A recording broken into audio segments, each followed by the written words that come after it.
Hello everyone, I'm Chelsea. And I'm Bianca. And welcome back to the Preservice PODSQUAD podcast.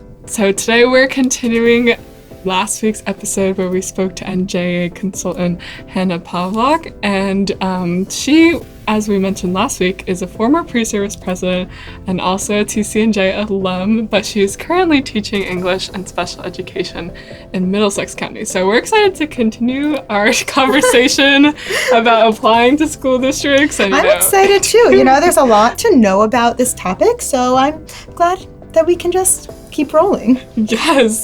There are so many more questions we have, so I'm glad that we have a lot of questions. We're in session 2, So let's get this started, Great. Can you tell us a little bit about what a resume should typically be structured like? Or can we talk about resumes, period? Please? Yeah, resumes are really interesting because they are what get you in the door for the interview. So a resume and the application together will decide truly, it's a representation of you on paper essentially, right? So it will decide if you get a resume or not, if you fit the district's needs or not.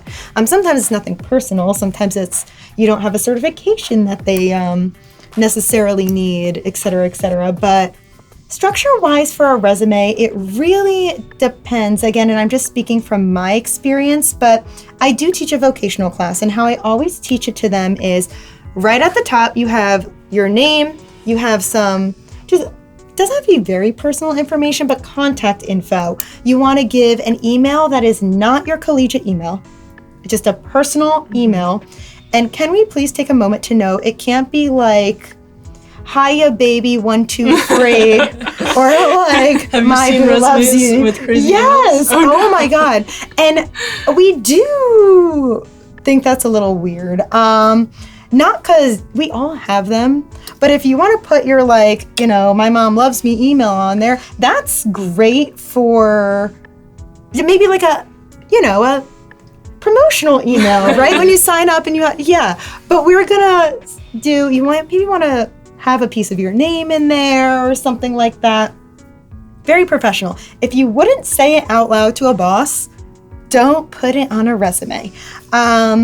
So that's my email tidbit. I know I have seen people put their LinkedIn profiles on there now. Mm-hmm. So you'll see their LinkedIn, their email, and a contact phone number, to schedule something. I would suggest those things. It used to be we would see a lot of addresses. I don't think really necessary.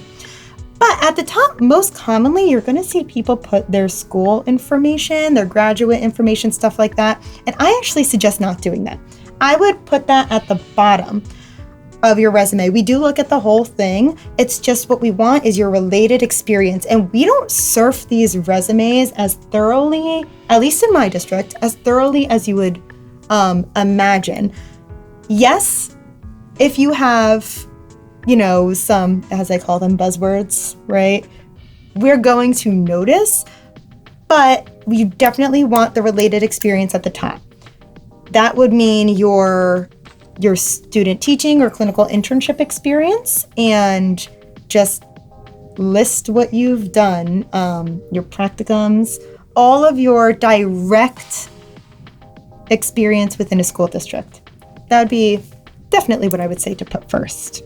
I know a big question that people have and that I have for myself. A lot of people say to just try to keep the resume to 1 page. Some people say it's okay to have 2 pages. What do you recommend with that? We don't really judge 2 pages, but I would say 1 page front and back, because what happens is things are printed and stapled. And sometimes you don't really get that second page for no other reason than, it's just lost in the sauce. We all print stuff in a copier and things happen and we just don't get the second page. Do I suggest doing more than a front and back? No. Again, we're not going to look at it scrutinize. We're going to definitely make sure you want it to be as professional as possible. So when I say this, just keep it professional, but you want to make sure everything's just on 1 page. A front and back is fine for education. You have a lot to add. Yeah. About keeping it professional, though, what does professional look like? I guess if that's a reasonable question. Like, some people will include a picture of themselves on their resume. Do you think that's appropriate? And then a follow-up question, I'll ask you the follow-up actually after you answer the first question. But yeah, what do you think about including your picture on a resume? Or is that something maybe that they should judge you without seeing you? It's definitely more portfolio-esque. Like, well, if we ever talk about portfolios, that's where I would keep the pictures to the portfolios. I think it's not very common to do that, and I think it would be a little jarring. You don't know who's going to judge you. I'm not a really big resume judger, so when I see a resume, I take it with, a grain of salt, because a piece of paper doesn't encompass a full person, in my opinion. And I don't think many people do think it does, but I do think we just have to keep in mind that you don't know who is going to be looking at it, and you don't know what, they're going to think about what professional is. So I would say keep it very standard. You don't Elle Woods it up. You know what I mean by that? Yeah. I wouldn't do that for no other reason than it may turn somebody off on the interview committee. That was the follow-up question. It was like, because a lot of people have started using Canva now, and there's all these nice, like, pretty designs that are colorful, and like, is the visual appeal important? I guess is the real question. Because yes, Elle Woodsing it up would be like fun, pink resume. Like, yes, it's gonna look cute, but is that considered professional because it looks nice, or is that maybe something that might strike a nerve with some people? Okay, so it's interesting that, so I would love an Elle Woods resume. That's my personal, like, I think it would be so fun and show some personality, like, off the paper, but I can't say everybody has the same view. So I would keep it almost as cookie cutter as possible. Not saying you can't add a border, but minimalist is where I would go with this. We had a discussion, actually. I was doing something, I advise this business club, and we were going through our state's, I guess, manuals, if you will, and all of the kids in New Jersey have to write these big old manuals, and they're really, really good, and they're really, really professional looking, like standardized professional, what you would think of when you think just buttoned up professional. When you go to nationals, things turn into a little more pictographic. So I was just having this discussion with my co-advisor. Should we pictograph it up, or should we just keep it as a standard cookie cutter model? And, it was interesting talking to some of the students. Some would actually consider the pictograph, which I would prefer to read, significantly more unprofessional than their standard, 20-page paper that they wrote. I wonder if professional is not the word, or if it's just, if standard is more of the word that we're looking for here. But I always suggest keeping it standard. You just don't know who's looking at it. That's true. You just don't know. And what would you recommend for printing in color? I know people, I don't know if you should be doing like hot pink, but I know some people have done like a blue just to make it stand out a little bit. If you do add color, could it just be like the border at the top, or could you add some of the keywords in blue? Like, what might that look like? I don't know if I would keyword in blue. But if you wanted to do like like this color, there's a navy blue tablecloth. I think it would be fine. Just know that most public schools don't have or don't print these things in color. So no matter what, you're going to have it printed in black and white. So it has to look good in black and white. Just grayscale it when you go to make a PDF to make sure everything looks good if you're going to do something like that. But a muted tone color, I really don't see anything wrong with that. And that's my personal, if you were to do that, I think it would look better if you did put some sort of minimalistic border in the same color on it, instead of just making the words a different color. I think that would be like, was it a typo? Yeah. Is there ever a time where you're bringing your resume in for yourself, or they're always printing it out for you? They print it out normally because they have the committee review it ahead of time. Okay. The committee doesn't really decide who gets an interview. It's just administration, right? So as they're looking at this, they'll be like, oh, okay, we want these people. They will be then printed out for the committee. What I always suggest doing, I know this is interview-esque, what I'm about to talk about, but is to make these almost mini portfolios for your interview, which would encompass then printed out resumes. I think every time somebody does that, it looks very prepared, and it's not as common as most people would think. And if you make one for yourself, you have very easy reference materials alongside your portfolio. Can we talk a little bit about, like, beyond, the educational experience on the resume and the formatting, what are some key, sections to include in a resume? Like you mentioned before, relevant experience. If people have, volunteer experience, is that, separate from work experience? Where do internships fall in? What are some general sections that people could incorporate? Yeah, so I would actually separate related experience and work experience. Okay. So that's definitely one thing. Definitely work experience would be all of your in-school-based stuff. Related experience would be those clubs and organizations and maybe second jobs that you have. Those are really important. You can learn a lot or about somebody based on what they were involved in, and I think that's a really interesting thing to add. Special skills, if you have room. If you have, maybe a Google certification, that would stand out. That's not something that a lot of people have. Speak another language, something like that. Have you traveled abroad? Definitely put that on your resume. You want to highlight that. You could have, it depends how many, I know a lot of people have a lot of jobs. You could even add your own, other professional section if you want to just put, I had a few jobs in college, all kinds of different things. But that's where you put your, if you had to choose between tutoring, waitressing, and teaching fitness classes, I would move waitressing to the bottom because two of them are education teaching related. And so, yeah. I know some people have put on the resumes in the past, I've seen a skills category, and so they'll just list things like organized, good communicator. Is that something you should be putting on it because it's not necessarily demonstrating how you do those things? Or if you're just trying to fill space, is that something that you should have on that? I truly think that's a space filler. Every time I see that, it's not I would separate it as what other certifications. That's a good one. Honors and awards. That's a good section to have if you have scholarships or whatever.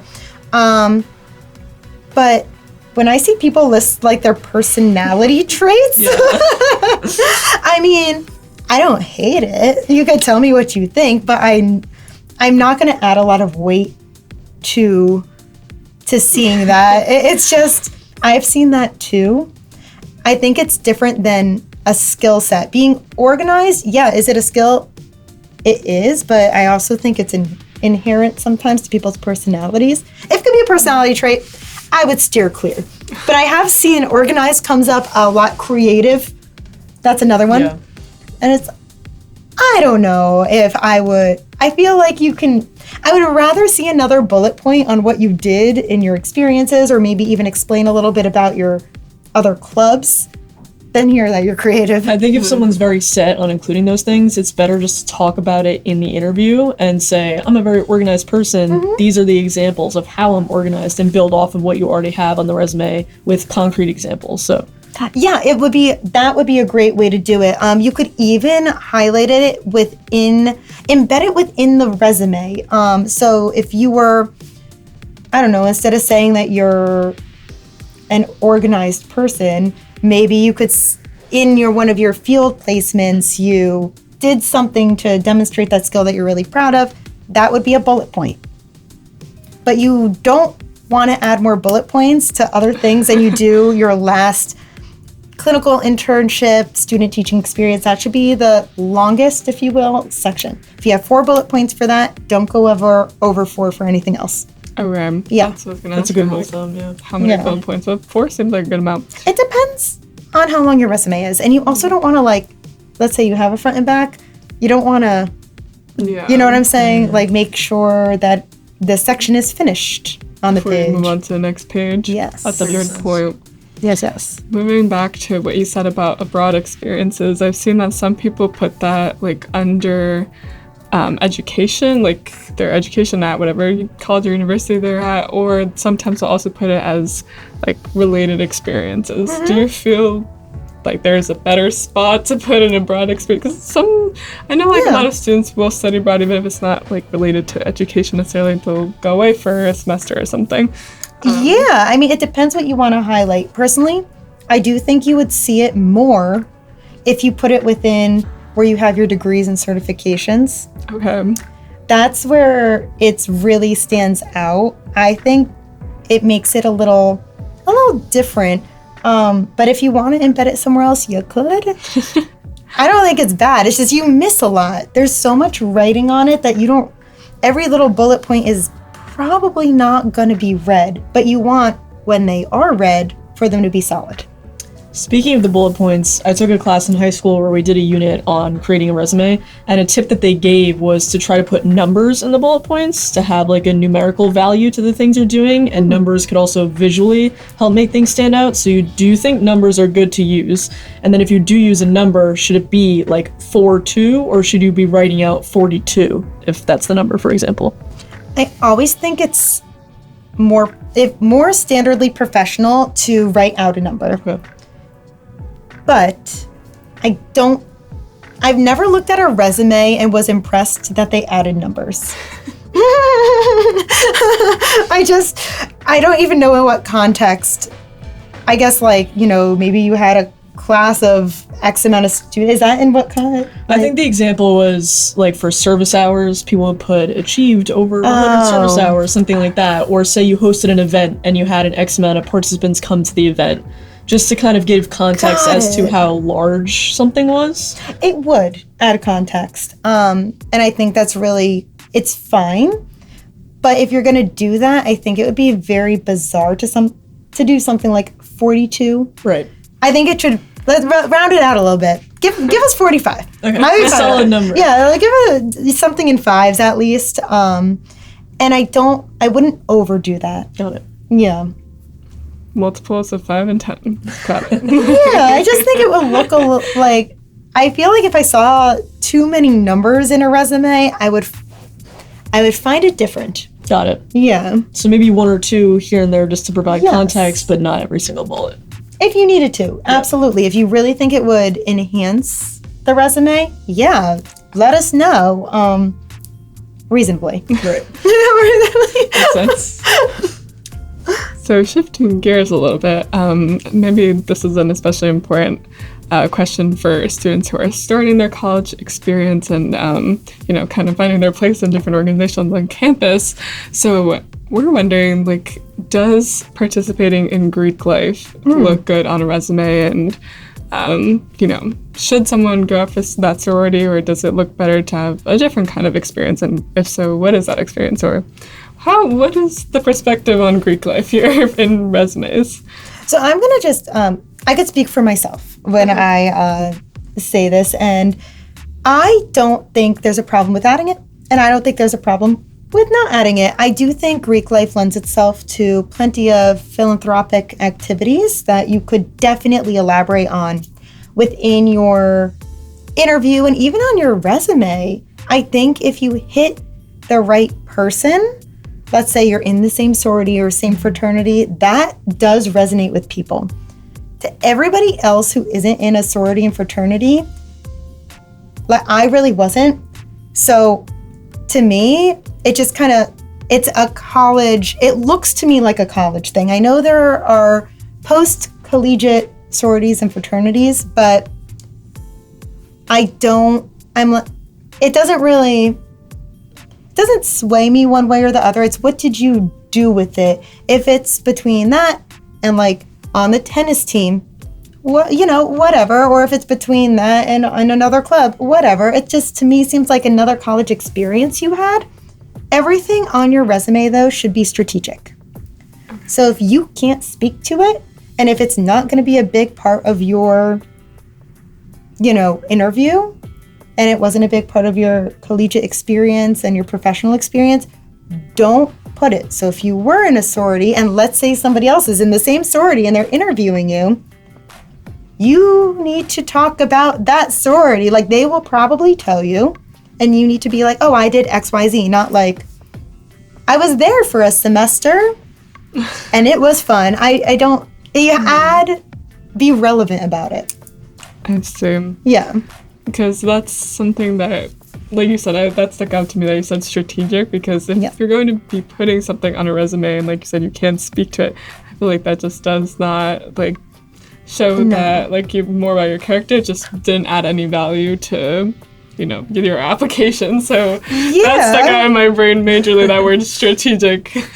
Yeah, you gotta use it. Because we do ask about stuff. A lot of times the administrator will be like, does anyone else have any other questions? That's when we pull from the resume a lot of times. Okay. Questions are pretty standard and like set. So we ask the same thing to each person. Except if we hear something or see something on the resume that we would like to further elaborate on.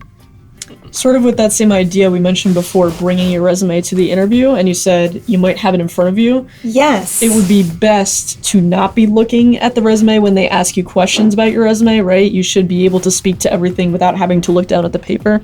Yes, but you can reference it. So if you're going to bring a resume, a mini portfolio, a full portfolio, yes, and all those things, right?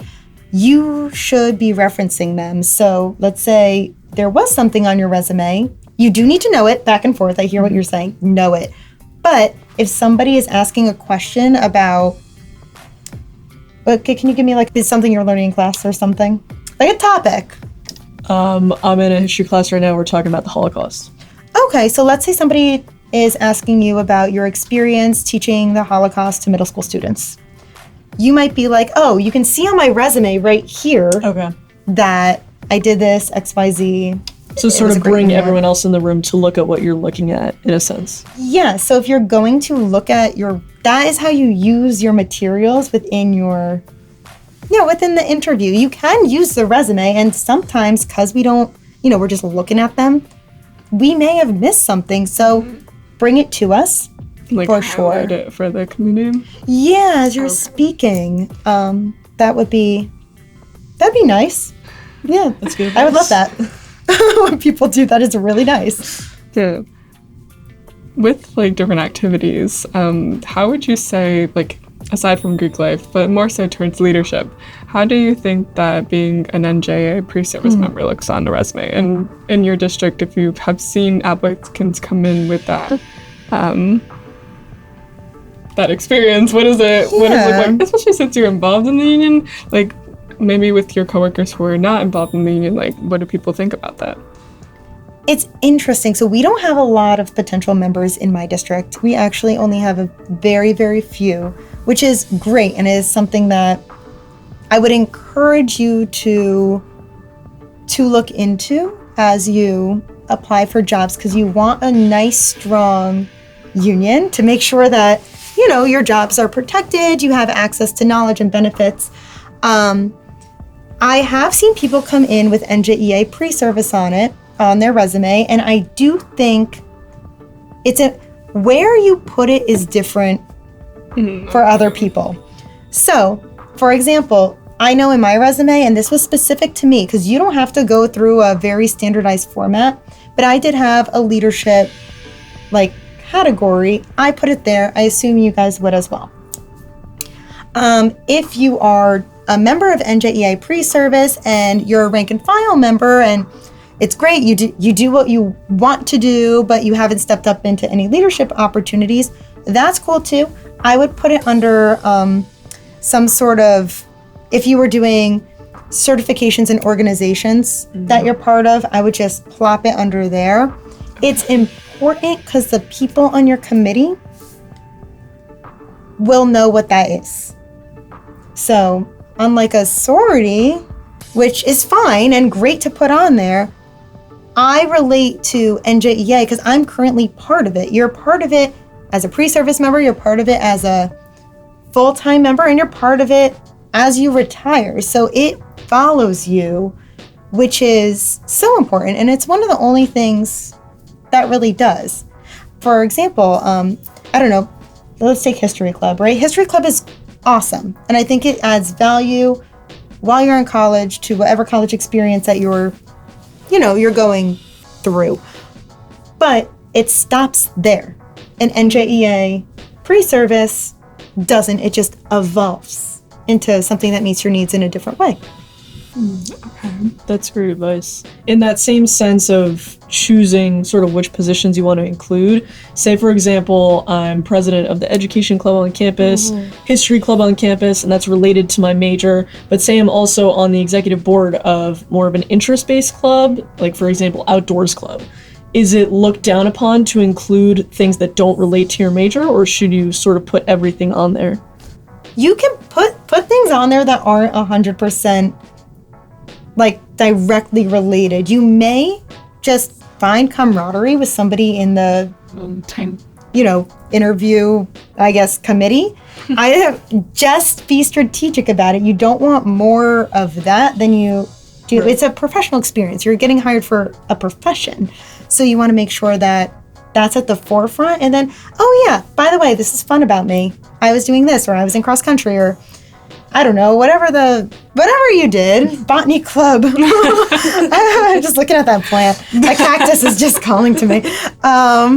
So, those are what you really want to put those on in other experience. Not that you couldn't add them. Moderate how much. What if you were part of different conferences? I know a lot of pre-service members go to convention. Is that something you didn't no pre-service member really presents at convention or is somehow, private, but they do attend and go to those workshops. So do you think it's important to mention that you've been to convention and maybe list workshops that you attended, or is it really something that they'll just be like, okay, convention, sure, you went. How do you see that? So that's interesting, and I have seen this before. Okay. So when you're listing any kind of professional learning, or some people call it professional development opportunities, I just wouldn't. Okay. I just wouldn't. You will be asked about them more likely than not. So if you are there and you have, I don't know, you went to a universal design for learning workshop, let's say, you better know how to speak and implement that, because they will ask about that. And why wouldn't we? It's highlighted on your resume.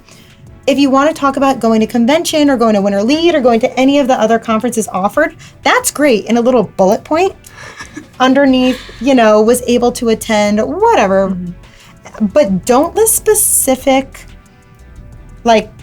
workshops unless it meant something, you used this.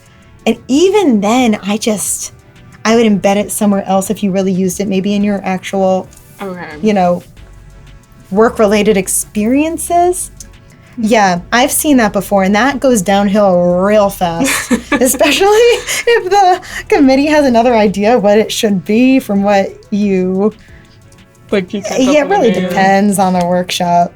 For a lot of those PD sessions, I know a lot of them give out certificates. Yes. So are the certificates something you should be including in your portfolio? I would 100% include that in your portfolio. Okay. Yeah, that is different than putting it directly on your resume. If you need to fill room on your resume, add some related skills. Don't. Mm-hmm. Yeah, not the organized thing, but the second language kind of ordeal. Yeah. Should we also be including scholarships on a resume, or? Yes, I put that in honors and awards. In honors and awards, okay. Yeah, that's how I personally do it, and I put that on my resume and how I have my students do it. I put their collegiate stuff last. We know what it is because you put it on the application.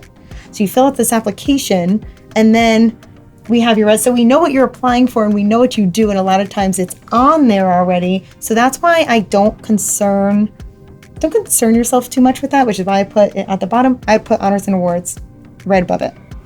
Just listed or with a description too? Like, can you just say the name of the scholarship and that's sufficient? You or can. do you need a description of like why you earned that award? You could do either. Okay. It really depends. I don't think I described mine. I put that in the year. I would refrain from things from high school, is what I would say. I was just going to ask, how far back can you go? Obviously, if you're a graduating senior from college, Yes. freshman year's okay to still include, but any further back than that, you probably should refrain from that. Yeah, it really depends on how much you've done. I don't even think I had anything from freshman year on there unless it was, let's say I was part of TCNJ's, NJEA organization. I would put from freshman year to senior year is how I would list it, but I don't. And you would put the actual year numbers. Like, I was a freshman in 2022. Yes. So from like 2022 to 2026, I'll be a member of that club. So I would put that. You can, or you can do. So I did a lot of months and years that's how I organize myself. You could do whatever you feel like you want to do, but you can also do to present. I've done that too. Yeah. That's totally fine. That's totally fine.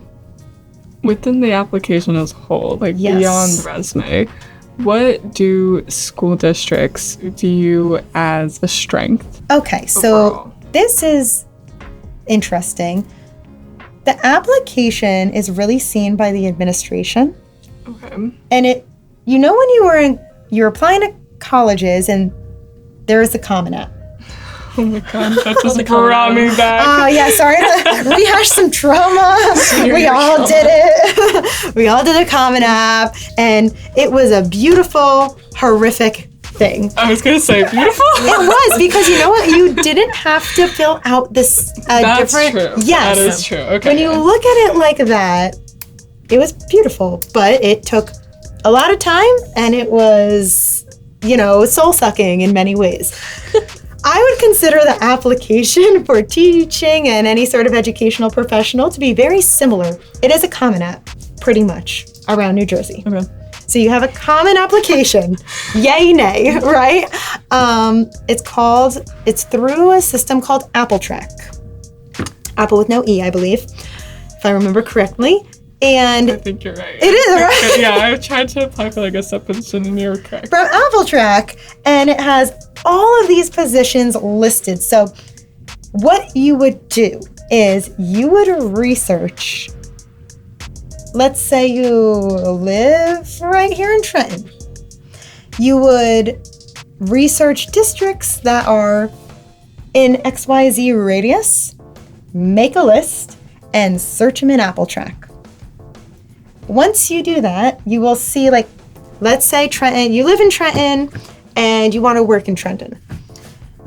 You'll see, if you look up Trenton Public Schools, that there's a whole bunch of open positions. Maybe, I don't know, I didn't do this recently, but I'm assuming with the current climate, I'm going to assume that there's, Probably. yeah, come May, there'll be some open positions. And what you can do is you can apply for those positions through this Common App. You make a profile. When you log in, your Common App is there. The difference is you will have, just like the Common App, sometimes, you know how some colleges asked, occasionally they would have a different questionnaire, or they would want a different essay, just to be special. Supplemental. Supplemental. Yeah. Optional, but is it? I would say it's not, and I would say the same thing here. So you will have some districts that do put different questions on there. And, you fill out the Common App, and as you go through each one for each district, you got to go through, not have to fill it out again, but you got to click through, make sure there's nothing different in each one of them. If I recall, and don't quote me on this, I think you can, if you had a district, you can pick the different positions you wanted, almost checkbox like, but don't quote me. I think that is what I did though. And what I suggest is, because some districts do ask different things, is copy the question, put it on a Google Doc, write that answer in a Google Doc, Microsoft Word, whatever document thing you want to do, pages, whatever. And just keep it there, because another district might ask the same thing. So you'll see that. And some people were kicking themselves because they would go through 5 extra questions and they're like, next application, oh my God, there's 3 of the same questions I just answered, but it's not part of the Common App. It's just extra. And that's where you upload your resume, and all the different stuff is on this system. So That's how I did my college applications. I kind of put all the supplemental essays on a separate Google Doc, and then you work from there, and then I went back in and just copied and pasted everything. Yep. Yeah. So what kind of questions are they asking for these supplemental questions? What do those look like? Okay, so to be honest, I would have to get out my laptop to really look at the ones that they asked, but it may ask you about your personal values, right? And to be very transparent, I haven't seen, my district doesn't show the committee the application.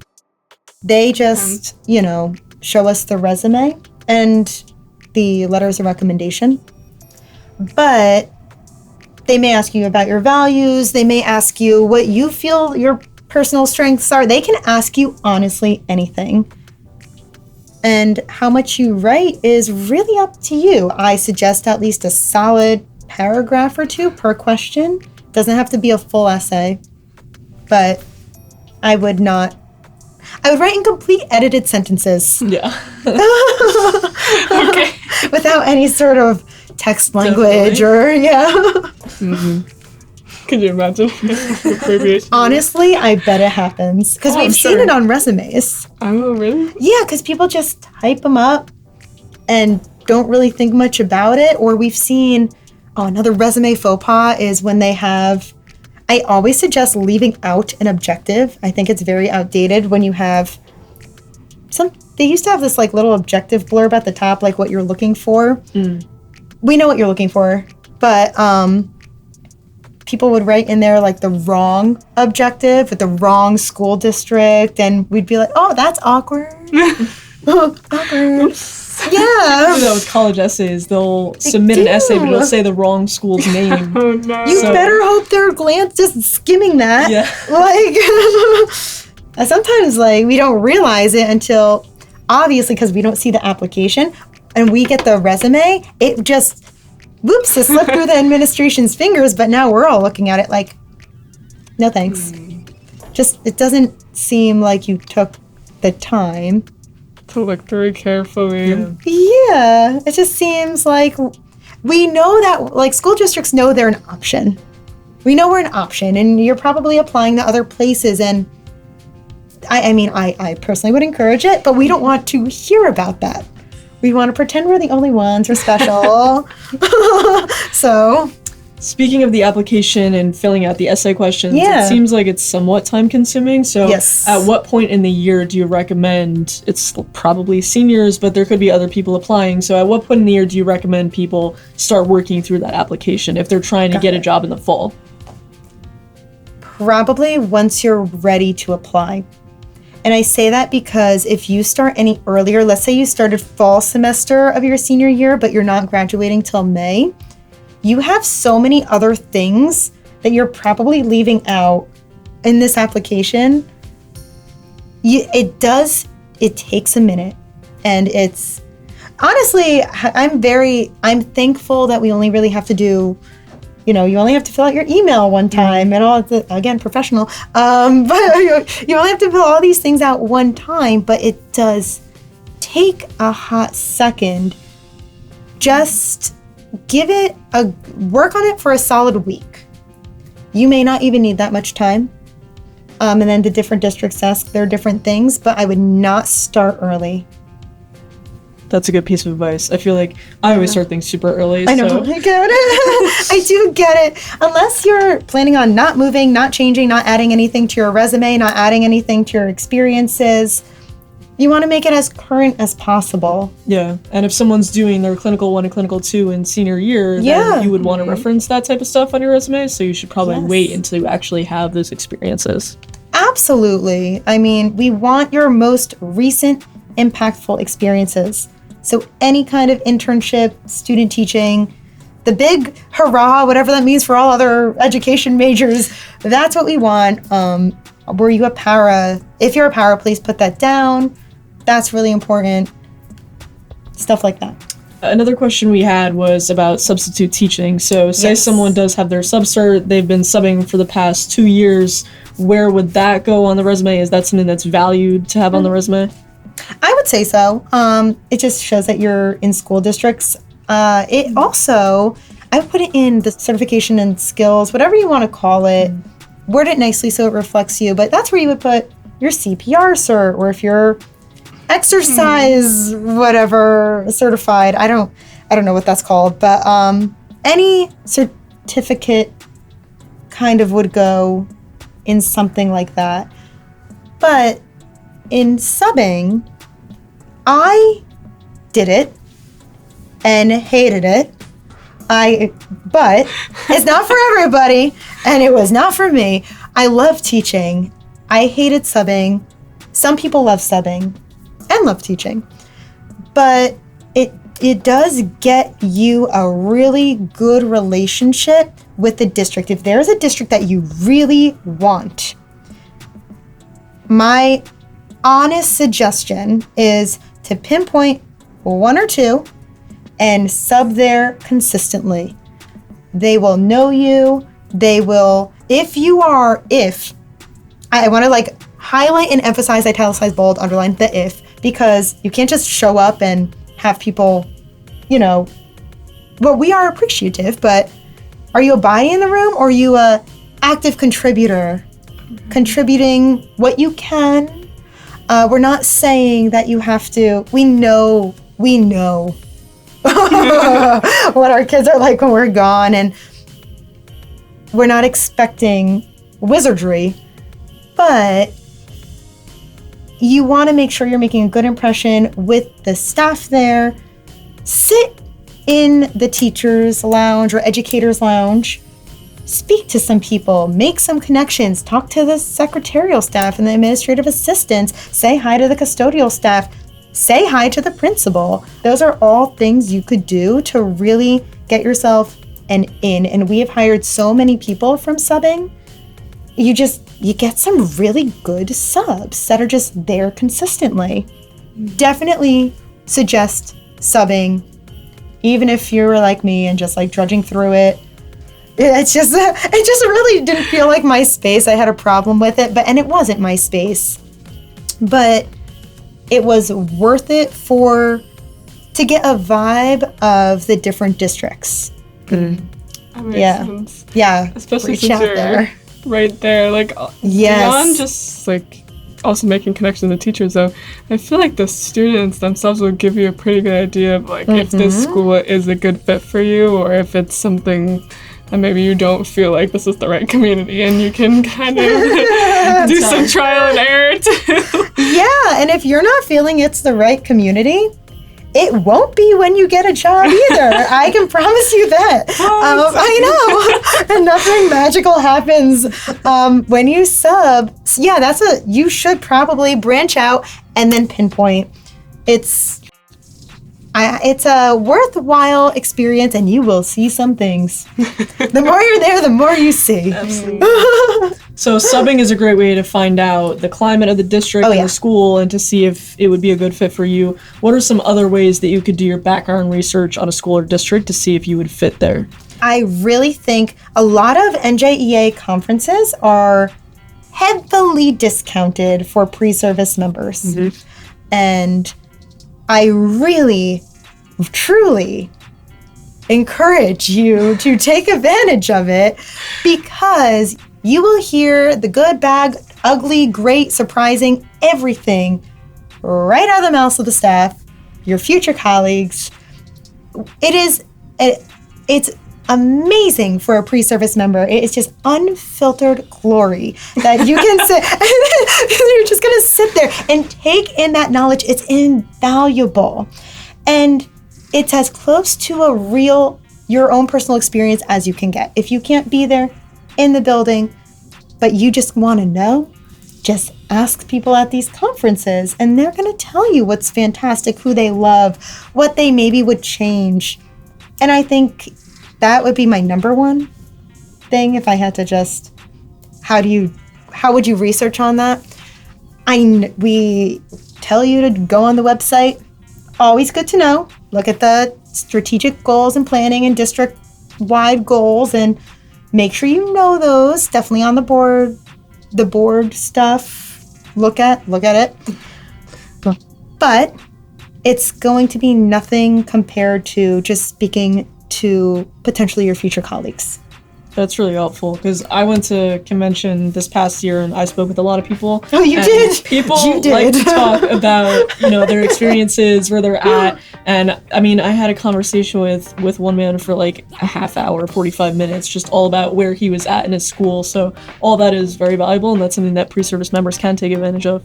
Yeah. Every time I do a presentation, I always tell people that, like, I will tell them, it's like, if you want to know more about districts, I promise you, teachers have no problem telling you that you just need And they're to. honest too. Yeah. Oh, yeah. But, it's not only, like, the bad stuff, it's also, like, good stuff. Like, it's all Yes. around everything, and it just adds so much more perspective from someone who's physically there and has the job that you're looking for.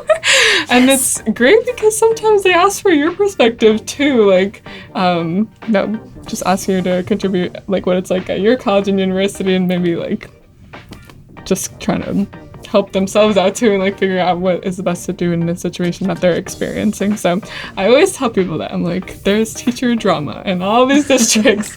Yes. They will be honest with you about the good, the bad, the things that need improvement, and, like, what they're doing in their school districts to make student life better. Yeah, and it's all about your phrasing of the question, right? So I suggest when you go in there, you want to know what they like about it, say, what do you love about your district? Why do you like working there? Instead of, what do you think about Yeah. I always think you should go in for the positive. There's a lot of positives about each district and about public education that when you get, okay, let me frame something. This is our day job. We love it. It is, when people say it's a work of art, it is nothing short of that.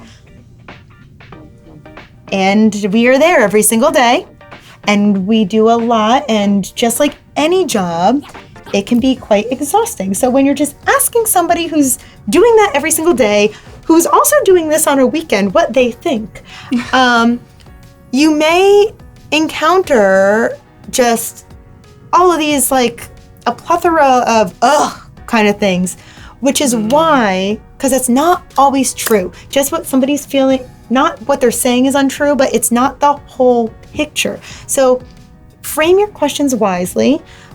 Ask them what they really love about it. What's your favorite part? Because our first, I think, just as humanity's first instinct is, I'm stressed, I'm tired, I'm exhausted, no matter from what.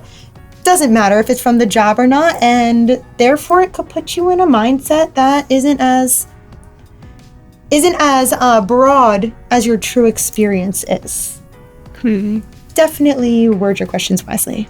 Yeah, and I would say take it with a grain of salt. It's just like growing up, if you had an older sibling or friend who had a teacher and you ask about them, they might say some not so great things, but I always was just like, I'm going to go in with my own perspective. I'm not going to be influenced by other people's experiences. So obviously what they're saying is very valuable, and we're saying it's a great tool to find out about the district, but you can go in kind of with your own perspective too. So I think that's something important to note. Oh, absolutely. I think that it's a great starting point. Like, if you're really, let's say, a sophomore, you're a second year student, you really have not had much exposure with different school districts yet, coming out to things like convention or other conferences can be a great opportunity to just get some headway in there. Absolutely.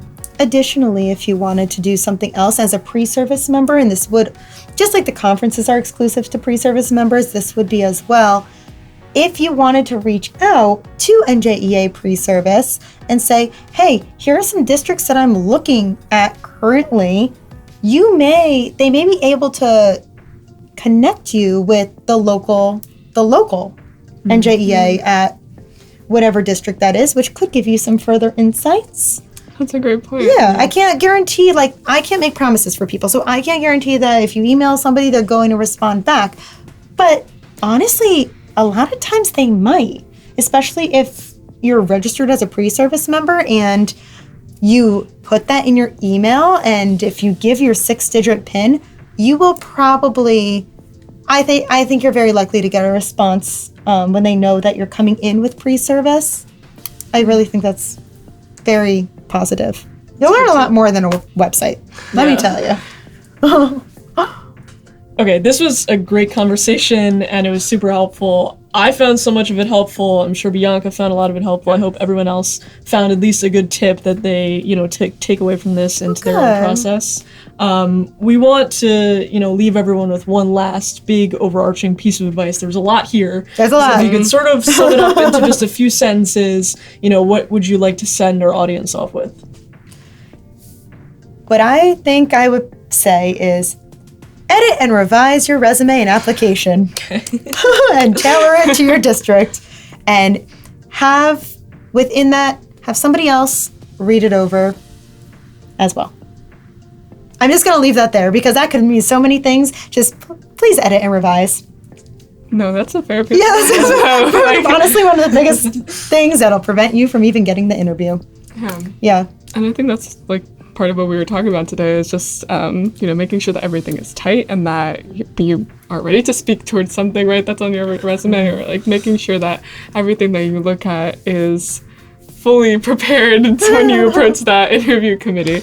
But yeah, thank you for joining us today and giving us all that advice. So much. That was, like Chelsea said, that was helpful for me too. And I think that listeners will benefit for this. And I hope in our third session we'll be able to talk about, different school districts and the teaching portfolio. And yes.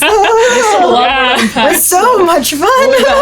Yes. But it's something that I think a lot of people have questions about, so I'm glad you came in to address it with us because that sort of settled me a little bit more. I probably still will go back home and think of 20 more million questions, but I do have some more answers now is what the main point is. We'll be watching this video back. I'll be watching this back in year and a half. What did I say? Yeah. What did Hannah say? You could always text me. Okay. You guys. But thank you. And definitely as a reminder to everyone, just to make sure that you are preparing yourself as much as possible. You are doing the research necessary to look at school districts that you might be interested in. Come out to Teachers Convention or different NJEA conferences if you want to know more, if you want to just learn more about people who are already in the position you might be looking to apply for. And just to be open-minded about the future and flexible, being flexible towards your goals and where you want to end up. But yes, thank you, Hannah. Of course. Chelsea, thank you. We all did a great job. Thank you. Thank you for joining us. We're so happy that you were able to come, and we're looking forward to the next season of this. Woohoo! Yes. Thank you to everyone who listened today. We hope that this was another little helpful resource to your journey to becoming an educator. And we are so excited to have you guys join us next week for an episode about teaching portfolios and finding the right school district, finding the right fit. Yes. So thank you, everyone. Happy Thursday.